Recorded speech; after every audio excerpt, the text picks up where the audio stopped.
আসসালামু আলাইকুম। আজ আরও একটা সহজ রেসিপি নিয়ে হাজির হলাম।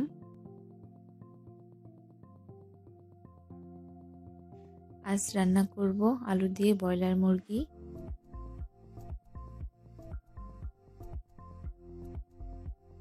আমি এখানে 10 পিস রেগুলার সাইজ করে কাটা মুরগির মাংস ও 5টা আলু কেটে ভালোভাবে ধুয়ে নিয়েছি। প্রথমে এগুলো ভেজে নেব। এজন্য হাফ চামচ হলুদ, হাফ চামচ মরিচ এবং 1 চামচ লবণ,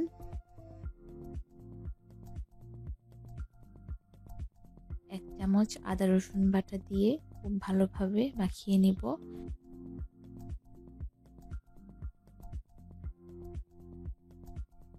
এতে করে মাংসে ও আলুর ভিতর মশলাগুলো ভালোভাবে ঢুকবে।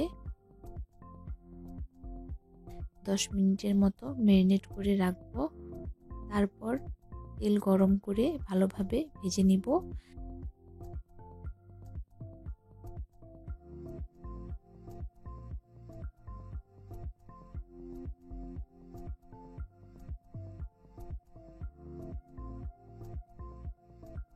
আশা করি এভাবে আলু ও মাংস ভেজে রান্না করলে ব্রয়লার যারা অপছন্দ করে তাদের কাছেও ভালো লাগবে। এভাবে একবার ট্রাই করে দেখতে পারেন।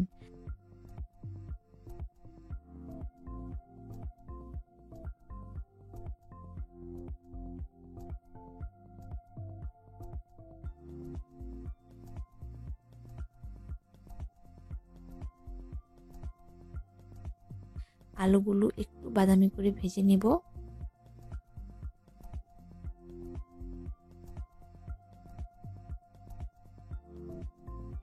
এই তেলেই 2 কোয়া রসুন কুচি, 4টা পেঁয়াজ কুচি, 2টা তেজপাতা, 2 খণ্ড দারচিনি, 3-4টা সাদা এলাচ এবং 3টা কাঁচামরিচ দিয়ে ভেজে নেব। যখন একটু বাদামি হয়ে আসবে তখন বাকি মশলাগুলো অ্যাড করব।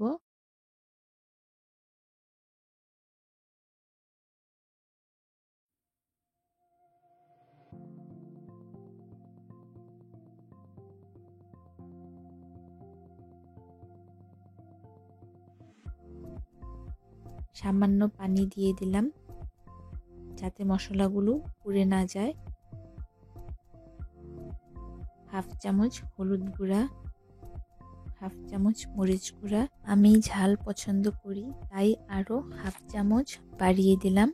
আপনারা চাইলে কমিয়ে বাড়িয়ে দিতে পারেন। 1 চামচ ধনিয়া গুঁড়া, 1 চামচ লবণ, হাফ চা চামচ আদা বাটা,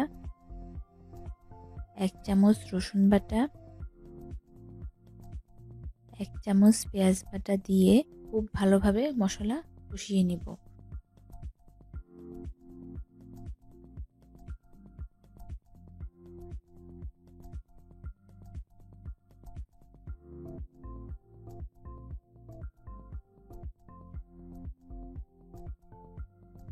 যখন মশলা থেকে এরকম তেল বের হয়ে আসবে সেই পর্যায়ে 1 কাপ পানি দিয়ে এতে ভেজে রাখা মাংস ও আলুগুলো দিয়ে দিব।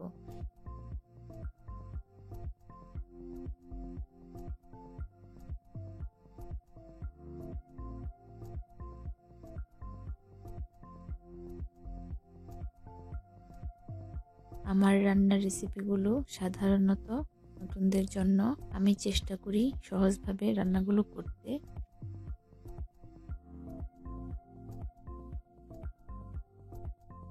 যেহেতু আগেই ভেজে নিয়েছি তাই রান্না করতে বেশি সময় লাগবে না। আমি 10 মিনিটের মতো রান্না করেছি। আপনারা যদি ঝোল আরও কমাতে চান তাহলে কমিয়ে নিতে পারেন।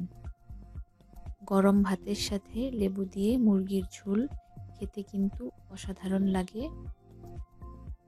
নামানোর আগে 1 চা চামচ জিরার গুঁড়া দিয়ে দিলাম। জিরার গুঁড়া দেওয়ার সাথে সাথেই চুলার জাল অফ করে দিব। দমে রেখে দিব 5 মিনিটের জন্য।